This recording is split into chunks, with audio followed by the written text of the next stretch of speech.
This video will contain full spoilers for Severance Season 1. Is it really possible for us to split ourselves into two halves, the work self and the life self? Can I morph into a worker the moment I step into the workplace and return to being a full living being the moment I step out?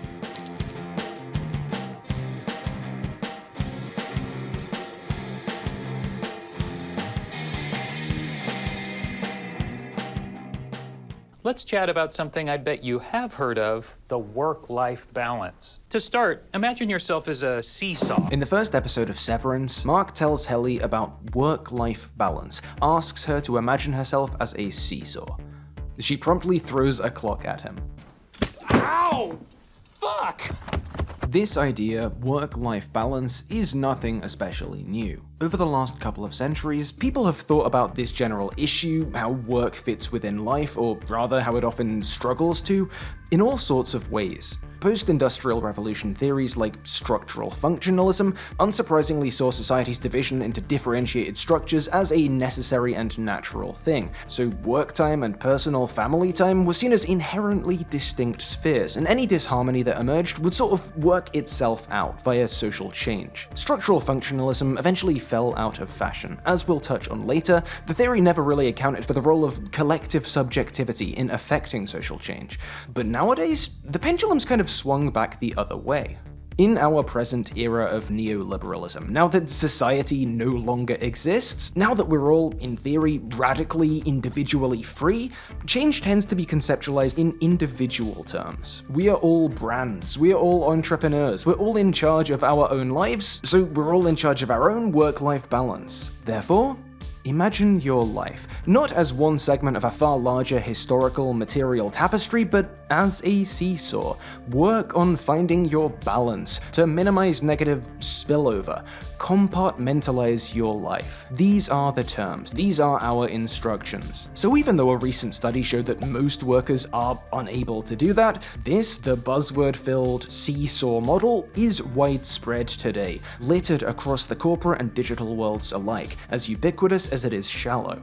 I think that combination of the familiar and the depressing is why this line kicks off Severance so well. Severance is a sci-fi psychological thriller show created by Dan Erickson and released on Apple TV+. Starring Adam Scott, Britt Lower, Zach Cherry, and John Turturro as the employees of fictional biotech/everything company Lumen's Macro Data Refinement Center, or MDR, against Patricia Arquette and Tremel Tillman as their nefarious managers, Ms. Cobell and Mr. Milchek. The show's first season aired back in 2022, and Season 2 is, at time of writing, a little under 2 weeks away. Lumen's up to something, of course, and we follow an initially frosty group of characters as they bond and begin to investigate. But the special ingredient here, the fictive technological leap the show takes, the thing that turns it from a psychological thriller into a sci-fi psychological thriller, is ostensibly the so-called severance procedure. Required for all employees on Lumen's severed floor, this is an operation to insert a microchip into the worker's brain, the result of which is a, severance between memories at work and memories outside of work. The out-of-work self, or outie, thus perceives themselves leaving work immediately after arriving, remembering nothing. Sounds ideal, right? Like the solution to the work-life balance problem. The seesaw balances itself. But this, of course, means the other self, the innie, never leaves work. And if you are somehow able to influence the outie to quit, to leave Lumen, in essence, you die. The questions that follow are very interesting ones. Can this balance work? How might it not? What might that success or failure tell our characters, tell us about work and life in our present historical moments? It's a very fresh and well-executed premise, one that seems brand new. As an article from Little White Lies puts it, Severance posits that the dream of a truly separate work-life balance may, in fact, be a nightmare. but what is that dream, and how does it play out? Before the story begins to unfold, Mark is plugging along as second-in-command at MDR, hitting his quotas, generally at peace with his life at work. Or, I guess, his life of work. On the outside, it's eventually revealed that Mark took this job, chose to be severed, as a way to cope with the loss of his wife, Gemma. The first we see of Mark, he's crying in his car before a shift, before he clocks in, loses his memories, and gets to work. Eyes still red. The status quo of smoothly productive, severed work in MDR is disrupted though with the surprise exit of Mark's supervisor, Petey. This is where the plot begins, with Mark stepping into some initially ill-fitting managerial shoes to welcome and orient Petey's replacement, Helly. Hi there. You on the table? I wonder if you'd mind taking a brief survey.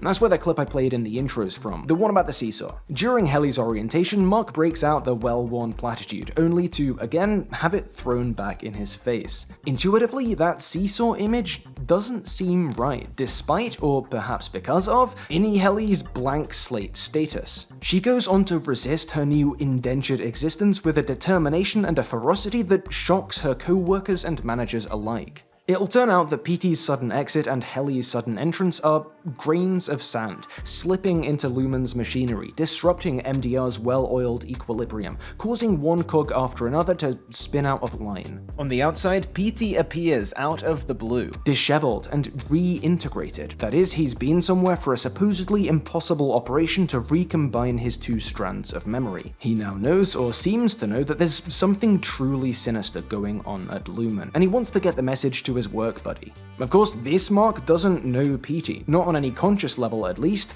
but it's though this surprise connection jumpstarts the part of him that had been left dormant. Soon, Mark's helping out Petey, giving him a place to stay, and he hears some rather disquieting things about work. Petey's reintegration isn't going well though, and apparently as a result of running off, of not following proper post-op procedures, he soon keels over, leaving Mark with some new misgivings about work and a mysteriously ringing phone. That phone and Petey's funeral, which Mark attends, knowing somewhere deep within himself that he ought to, lead him down a rabbit hole that ends in a meeting with Ragabi, the scientist behind Petey's operation, and the corpse of Grainer, the severed floor's security guard. Outie Mark then takes Grainer's keycard and passes it along to the Innies, trusting without any real knowledge that his work self will make use of the access it grants.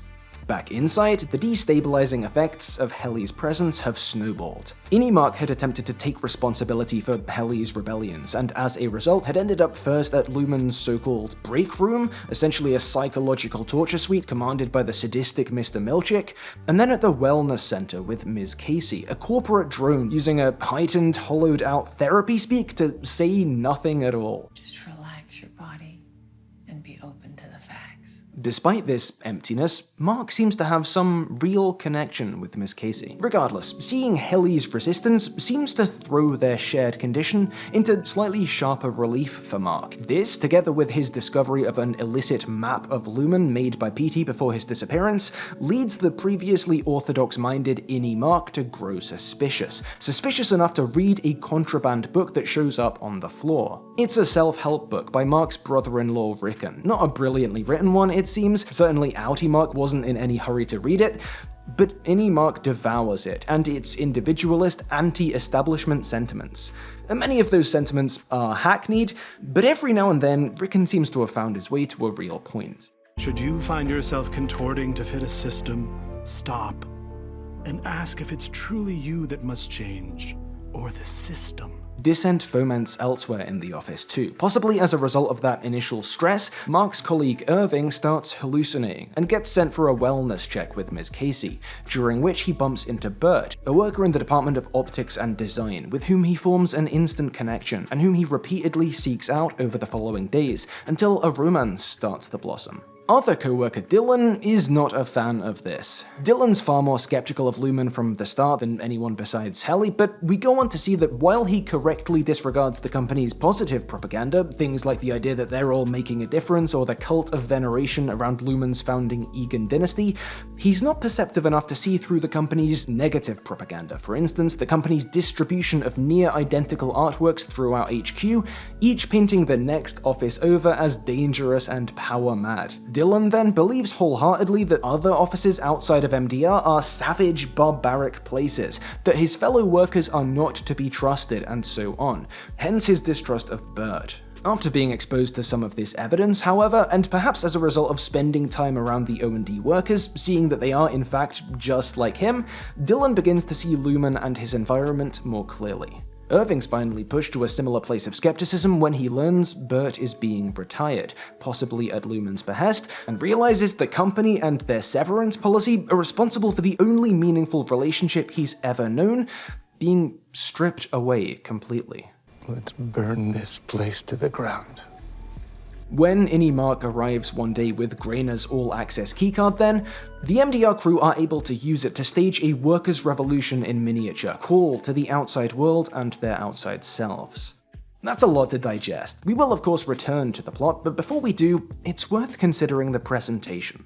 There's a real indeterminacy to Severance. The people, the places, the technology, the politics, these are all made up, but they're all sort of familiar too. Too general to feel like illusions, too specific to feel truly speculative. All this takes place in a bleak, snowed-in nowhere town. Lumen's visual aesthetic in particular is impossible to pin down. Above ground, the building seems an odd fusion of brutalism and the international style, and below, the hallways and offices are backrooms core liminal spaces, dangling placelessly somewhere below the earth, somewhere removed from the normal rules of space, the normal flow of time. Smaller touches like the computer terminals at MDR and the graphics they display only further this sense of dyschronia, to borrow a term from critic and cultural theorist Mark Fisher, that is, of time out of joint, of the way postmodernity has seen time race on but cultural forms stagnate, enter an uncanny period where retro is always in, so in it ceases to even scan as retro. Fisher's writing ties this to Italian theorist Franco Bifo Berardi's contention that the era of neoliberalism, its melting down of everything, politics, education, public services, into economized, streamlined business, has seen the idea of the future, as it had previously functioned and been understood during modernity, cease to exist. Berardi's phrase, the slow cancellation of the future, is so apt because it captures the gradual yet relentless way in which the future has been eroded over the past 30 years. This temporal disjuncture ought to feel uncanny, yet the predominance of what Simon Reynolds calls retromania means that it has lost any unheimlich charge. Anachronism, claims Fisher, is now taken for granted. The only thing weirder than our culture's terminal nostalgia to him is the fact that nobody seems to care. Fisher thought that in noticing this pervasive sense of anachronism and dyschronia, and particularly in highlighting it through artistic work, the all-encompassing political machinery responsible for that stagnation, for the slow cancellation of the future, became visible, as did the ghosts of the once possible better presence that existed in the period before that machinery seized total control. That's one element of Severance's temporal disjuncture then, and it's one that's been covered in a good deal more depth by Skip Intro, so make sure you check out that video too. But what I'm trying to draw out here goes beyond set design. Consider the camera too. When we're at Lumen, and even when we're not, the cinematography is so lonely, so isolated. Throughout the show's presentation, what's being evoked primarily, I think, is disconnection. Yes, as Skip Intro's video draws forth via Fisher, disconnection from the proper flow of time, but a social and psychic disconnection too. Recall the quiet back half of episode 1. Less flashy a thematic locus than the defiant jazz musical dance experience, perhaps, but one with plenty of weight all the same. I mean, just look at these cold, languid shots of Mark withering away at home were shown immediately after his first on-screen clocking out. Yes, Mark is still struggling to cope with the loss of his wife. Story-wise, that's part of what these moments are indicating. But it's worth considering how that indication is made and what else is being said here. It's worth considering the assumed familiarity of the audience with this language of depressed, exhausted coping. Because are these shots not viscerally, uncomfortably familiar? Have we not all experienced this? Is this not the norm for more of us for more of the time than we'd like to admit? Severance, in theory, separates work from life. But what kind of life is this?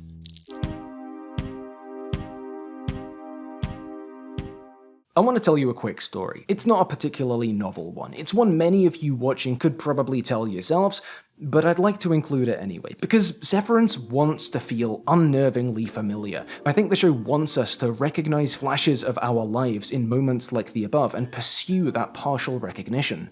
So, A few months ago, my girlfriend and I went away for 2 weeks. That's what the upload gap around October was. It was the first real time off either of us had taken that year. We kinda did a homebrew, smaller scale version of interrailing through Spain, France, then back to Britain. We'd booked our train tickets, hostels, and so on well in advance. We did a lot of our own cooking, so it worked out pretty cheap in the end, and it also worked out super fun. Shout out Jansana in Barcelona one time. But for me, the best bit wasn't any of the places we explored, or the people we met, or the food we ate.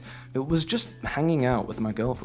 Because at the beginning of the year, she'd started a new job, and let's just say, the job was a bit of a mess. Pervasive mismanagement, some really awful co-workers, a lack of resources, and just way too much stuff that needed doing. Things like that. Getting away turned out to be unbelievably rejuvenating. The job was taking a toll, but it wasn't the prospect of going back to the office every day that bummed her out. Well, it was that in part, but the kicker, the thing that transformed it from a job she didn't like to one that had kind of ruined her whole year, was the transformation, the colonization of her off time. The way that even at home, she still kind of had to be in the office mentally, had to prep ideas and solutions and strategize every time something went wrong or someone got unhappy, because there wasn't enough time or enough help to sort it all out during work hours. And that's saying nothing of the tacit understanding that she'd keep an eye on her work phone and work email just in case extra stuff needed seeing to late in the evening or early in the morning.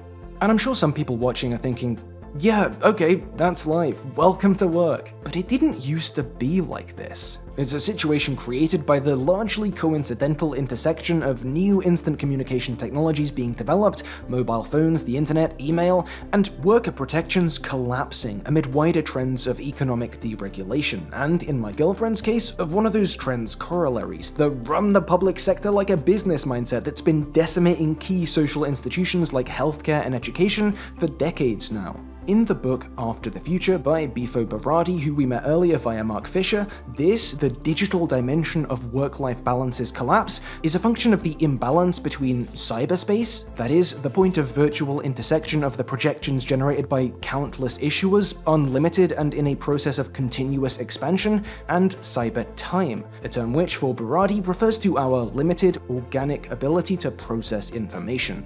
As Berardi goes on to write, cyberspace overloads cybertime, because cyberspace is an unbound sphere whose speed can accelerate without limits. But cybertime, the time of attention, memory, and imagination, cannot speed beyond the limit, otherwise it cracks. After the Future's preface, written by Gary Genosko and Nicholas Thoburn, summarizes the way this imbalance has been taken advantage of by employers, and our resulting always-on culture. Info laborers are paid only for the moments when their time is made cellular, yet their entire days are subjected to this kind of production, pulsating and available, like a brain sprawl in waiting, Blackberries and mobiles ever ready. Which, to quote Plastic Man, real. I brought up the term dyschronia before, the idea of time feeling wrong, to refer to the stylistic anachronism we see in contemporary culture. And this, the way the imbalance between cyberspace and cybertime in info-labor disorders conventional rhythms of time, is surely another side of that same coin. Like Fisher said, temporal disjuncture ought to feel uncanny. We'll develop this idea further before the end of the video, and we will come back to Berardi and After the Future shortly. I think it's a key text for understanding what Severance is trying to say about contemporary work, but I want to close out that anecdote first. See, I don't think either of us noticed the degree of spillover that had been resulting from all this until we went away, for long enough to reset, to get out of the trend she'd been gradually pushed down into. It wasn't that she just had less energy these days, that she just was more nervy, less interested in her hobbies. No, all that was still there. Work had simply taken it, had gradually and unrelentingly appropriated herself, not merely during the 8 or so hours a day it had formerly laid claim to, but past that too, beyond all barriers. And it wasn't because she hadn't managed to balance on some fucking seesaw properly. If anything, it was because she'd believed in that seesaw. We assume work believes in the seesaw too, because historically, we forced it to retreat to a certain distance, above a minimum wage, below shifts of a certain length, away from our days off, out of childhood for that matter. But those battles were fought for centuries. Those articles of peace were signed with sweat and blood. Lots of sweat, lots of blood. As suggested near this video's start, one of the reasons that old-timey structural functionalism seems so outdated today is the faith it placed in all those social structures, including capitalist work, to be flexible, to gradually find equilibrium. But the semblance of work-life balance that perhaps emerged during the 20th century was not a natural tending toward balance by all parties, and it was not guaranteed. It happened because, well, in Berardi's words, during the 20th century, social struggle could change things in a collective and conscious way, because the industrial workers were able to create solidarity and unity in daily life, and so could fight and win. Thanks to political force, it became possible to affirm rights, establish laws, and protect them as personal rights. Berardi continues, describing our present situation in words that could double as an elevator pitch for Severance itself.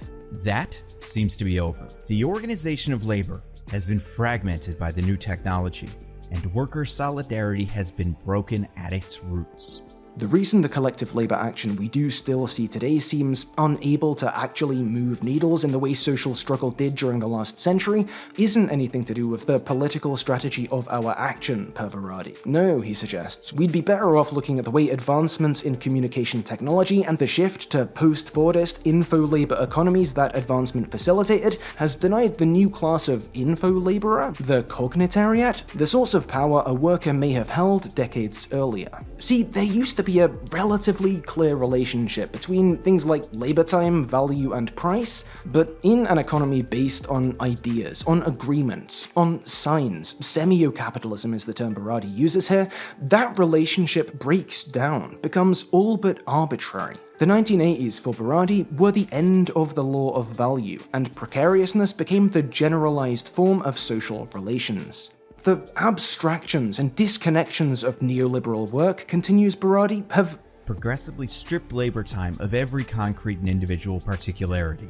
In industrial production, abstract labor time was impersonated by a physical and judicial bearer, embodied in a worker in flesh and bone, with a certified and political identity.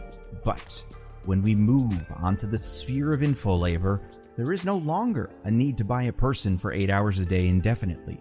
Capital no longer recruits people, but buys packets of time, separated from their interchangeable and occasional bearers.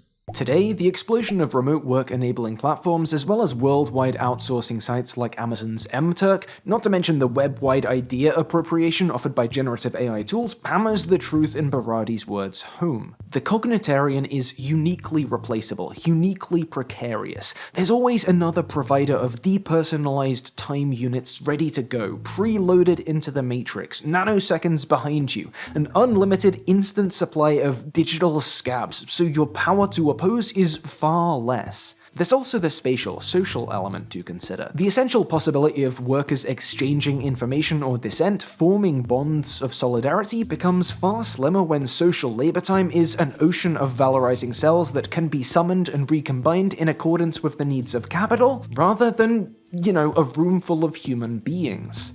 And if you're having trouble visualizing what any of this looks like, well, just picture Severance.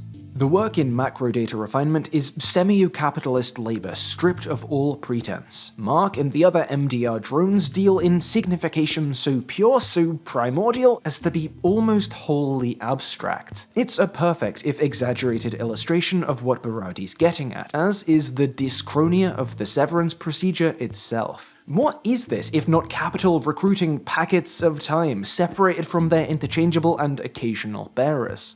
But, of course, what Severance shows us isn't so much the powerlessness of these cognitarians, the ways they're kept down, as it is the ways they keep themselves down, the ways they play a role in enforcing that powerlessness on themselves and on one another.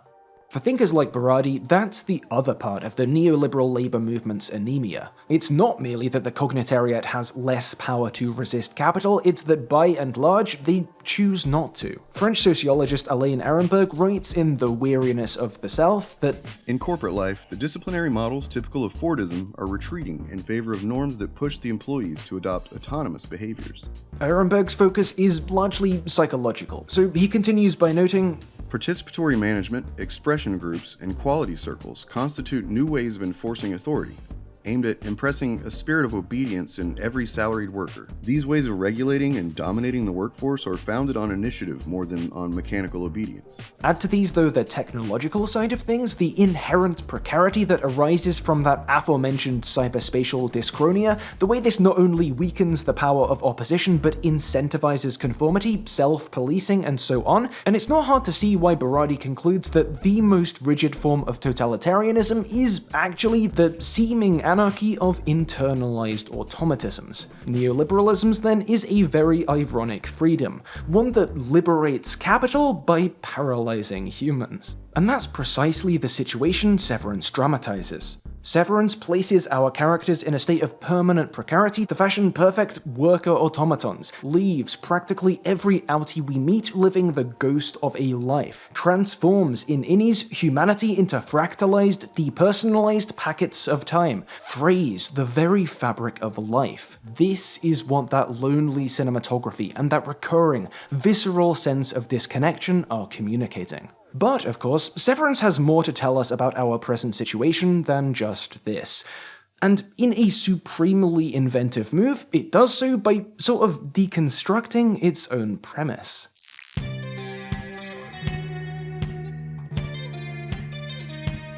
I am a person. You are not. Crucially, Severance is never total. And we see this again and again. Yes, there's Mark's exhausted, amnesiac malaise, the subconscious spillover it speaks to, but there's also the still existing bond he clearly shares with Miss Casey in his wellness sessions, who, again, spoiler alert, we eventually learn to be Gemma, the wife he'd believed to be dead. There's Helly's fire, which in retrospect we can read as residual entitlement, traces of a can I speak to the manager Karen energy which the finale invites us to speculate may have come from her prior privileged existence, a life that hadn't been spent in standard employment, having her psyche ground down. There are Irv's paintings, glimpses of some innate data transfer continuing through Luhmann's techno-neural architecture. There's Petey, there's the fact that he proves, the one the board's so reluctant to grant, that Severance is not irreversible. And if it's not irreversible, then it is not total. But the elephant in the room is undoubtedly Luhmann's instrument of weaponized dyschronia, the so-called overtime procedure. This is a corporate contingency that's revealed in the second half of the season. Management are able to remotely activate their workers' innie consciousnesses anytime, any place. Milchick uses this on Dylan one night to find a hidden piece of contraband.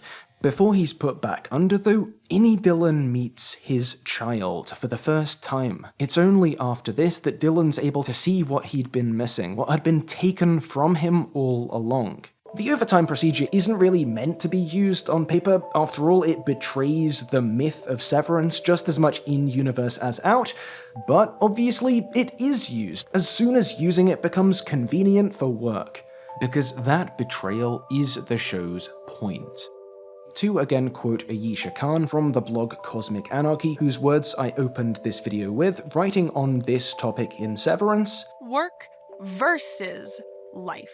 Why is work positioned opposite to life as a distinct, separate concept? Could this simple, overly normalized phrase just be capitalism snitching on itself? The concept of work-life balance tells you that at work, you're not treated as a living being, but more like a lifeless object or an obedient machine.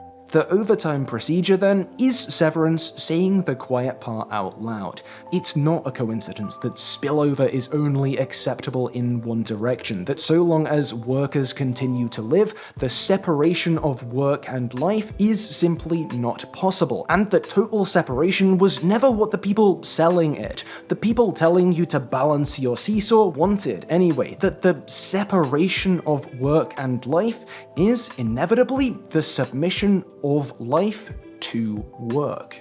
We assume work believes in the seesaw. Work wants us to believe in the seesaw, but work itself, at least work under capitalism, does not believe in the seesaw. It craves, it requires imbalance, life on work's terms, never the reverse. So, in fact, no little white lies. I don't think Severance posits that this imagined total work-life separation would be a nightmare. It is a nightmare, but it isn't total. Those boundaries are traversable by design. What Severance posits is a world where work has achieved a techno-cultural domination of the worker, inside and outside of the workplace, a fragile illusion of balance routinely trampled by the vampiric forces of capital. In other words, Severance is barely speculative. Its premise is just a literalizing of the existing covert dynamics that have reshaped work, that have reshaped life over the past few decades. The only make-believe at work here is that you need a chip to do this. In effect, Severance exists already, and more than anything else, the show's creation of a severance procedure is a defamiliarization tactic, a sort of televisual three-card Monty, taking the known and shuffling it around just enough to disorient the viewer, to display known as if unknown, to make visible the grim barbarity of everyday life. The fiction of Severance is made up almost entirely of cut-up and rearranged truths, the dyschronia and new dimensions of labor offered by cyberspace, the resulting enforced precarity, the divide-and-conquer tactics capital routinely employs, and above all, the still widespread belief in that seesaw. And once this is realized, we can look at, for instance, Lumen's compulsively shady dealings in the local area and the wider political sphere, their cancerous predation on the off-time of their workers, and see the heavy hand of corporate interest in neoliberalism's deregulations. We can see the union busting and countless other cartel-like actions the lumens of our world take. We can see the gleeful adoption of zero-hour contracts, the now ubiquitous expectations of out-of-hours reachability, and the gig economy culture of permanent spillover. We can look at the internalized automatism, the way our workers pay unthinking obeisance to unmanned cameras, and see our contemporary technological panopticons. Don't stop for a toilet break. Don't stop to check on the guy that just collapsed on your warehouse floor. Don't even think about trying to save his life, or the cameras will see you slacking off. Maybe there's nobody watching, but you can't take the risk. In effect, Severance exists already. When Mark says this, because we're people, not parts of people. He's speaking as a severed, yes, but more importantly, he's speaking as a worker today, exploited, fractalized, made precarious, made a commodity by the impossibly exacting rhythms of semio-capital. But he is still a person. The balance, or lack thereof, isn't between work and life. It's between capital and life. And yes, back during modernity, before the future fell apart, in some countries, for some workers, the forces of labor won something resembling a truce. But the moment resistance slackened, the moment new weapons for breaking that fragile truce became available, capital reasserted its claim to life, to all of life. Work-life balance is simply a rhetorical tool, a tool capitalist work uses to erect a false separation, to expand its domain, to draw time and resources inward while pumping spillover out, to make everything, all life outside itself, subservient. That seesaw never existed. Work-life balance is a false dichotomy, load-bearing to the mythology of neoliberalism. Segmenting work, a part of life, clearly, obviously, away from familial, effective, recuperative, joyful life, from the rest of the human experience, only serves to disguise that work's actual, degrading, often inhumane nature, only serves to legitimize this existing, de facto severance.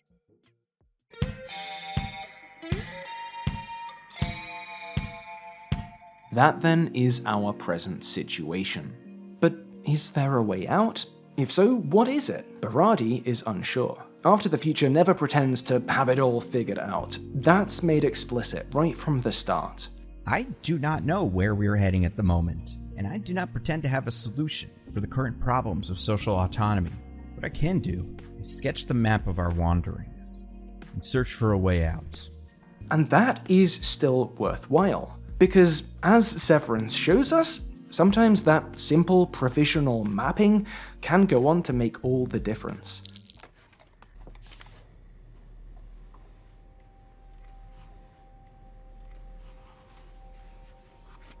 So what might be a way out? Well, what's the way out in Severance? Mark's able to rejoin his community to start living a life again after having that connective part of his self jump-started by Petey's surprise arrival. Mark gains his cognitarian class consciousness over the same period, and maybe there is some amount of psychic transference going on here. Again, Severance is never total, but primarily it's the book, the map, note again the power of his bond with Petey, and Helly, who perhaps ironically is pretty much radicalized from the jump.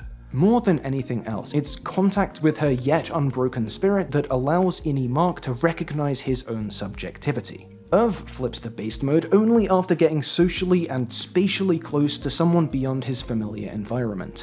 Indeed, likely getting closer than he'd previously thought possible. Contact with these other workers helps Dylan in his journey too, but more than anything, it's the experience of his fractalized time packet consciousness being put back together. Re-encountering the connections that make him human up there allows him to perceive those connections on the severed floor too. What can we take from all this then? I'm going to throw another Berardi quote at you, this time from a section of After the Future breaking down the difficulties of initiating collective action and raising class consciousness within the cognitariat today. In order for struggles to form a cycle, there must be a spatial proximity of the bodies of labor and an existential temporal continuity. Without this proximity and this continuity, we lack the conditions for the cellularized bodies to become a community. No wave can be created because the workers do not share their existence in time, and behaviors can only become a wave when there is a conscious proximity in time that info labor no longer allows. Lumen knows this. In their enforcement of internal divisions, alongside the show's titular procedure, literally severing that temporal continuity, we see the company has built a double redundancy against the motion from cellularized body to community that Berardi lays out. But it doesn't work. And really, it's not because of the keycard or the map or any other plot device. It's because of the building of a spatial and indeed effective continuity of the bodies of labor within and beyond Lumen, the lowering of cubicle walls, the escaping together of the office. We see the recognition of their own fractalization, workers perceiving, feeling their missing continuity, the absence that hides behind their dyschronias.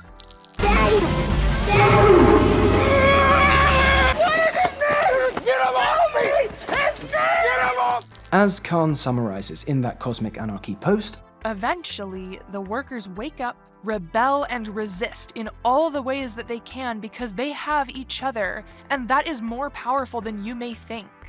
Like a domino effect, one innie waking up paves the path for others to do the same. They plot a big, joint, collective resignation, a literal escape from the prison of work, by attempting to get their innie and outie to communicate or become aware of the plight of the other.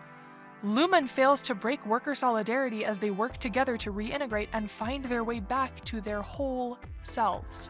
Perhaps Berardi is right. Perhaps the problem isn't with the politics of would-be labor activists, but with the pervasive weakness of the social fabric today. But through this class consciousness parable, Severance suggests that much like the procedure that textually stands in for it, yes, that weakness is reversible. Is the show right, though? More to the point, can we even trust it?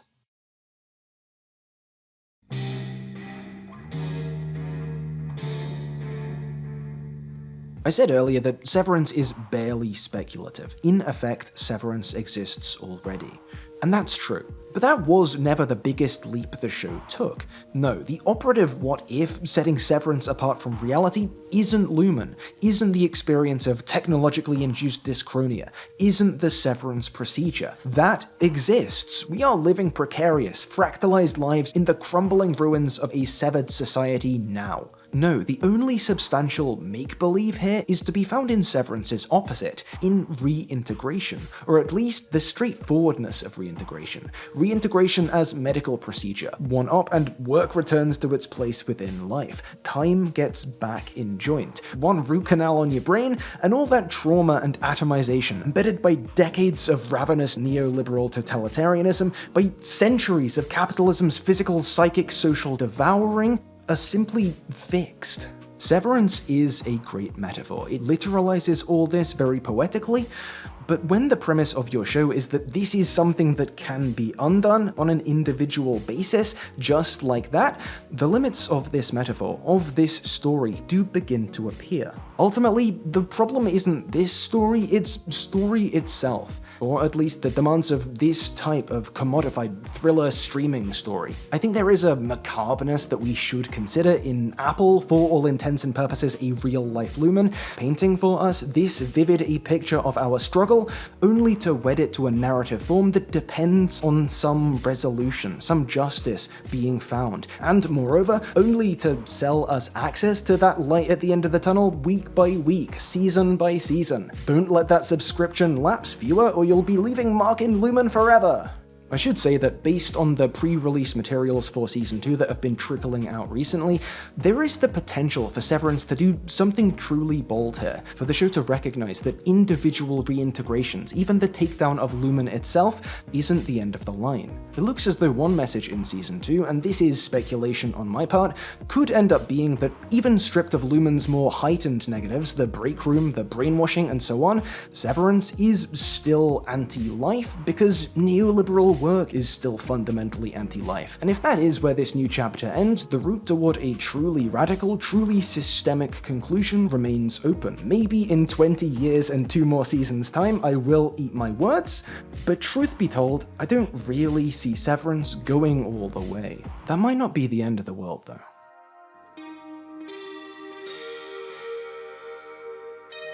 I think the above is all true to some degree, but, well, reintegration? It is an answer far less real than the problem it solves. It is perhaps a simplified fix, but it isn't a simple one, is it?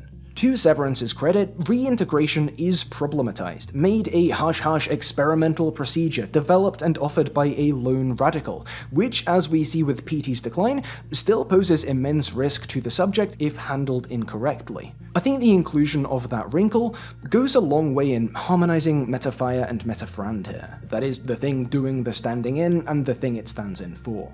And yes, reintegration is a very convenient plot device, an artificial crack in Severance's capitalist realism that allows this commodified for-profit series to play-act liberation. Yes, as with any other mass-market critiques, a political interpassivity is risked here. We mustn't be content allowing the text to perform our activism for us. Yes, the way out is imaginary, is the most imaginary thing here, but is that a bad thing? Is that not what fiction is for? How will we ever see beyond the concrete walls of capitalist realism except through cracks like this? Cracks which begin as artificial imagined things before spreading, before permitting light to pass through, before revealing those walls to be artificial imagined things themselves.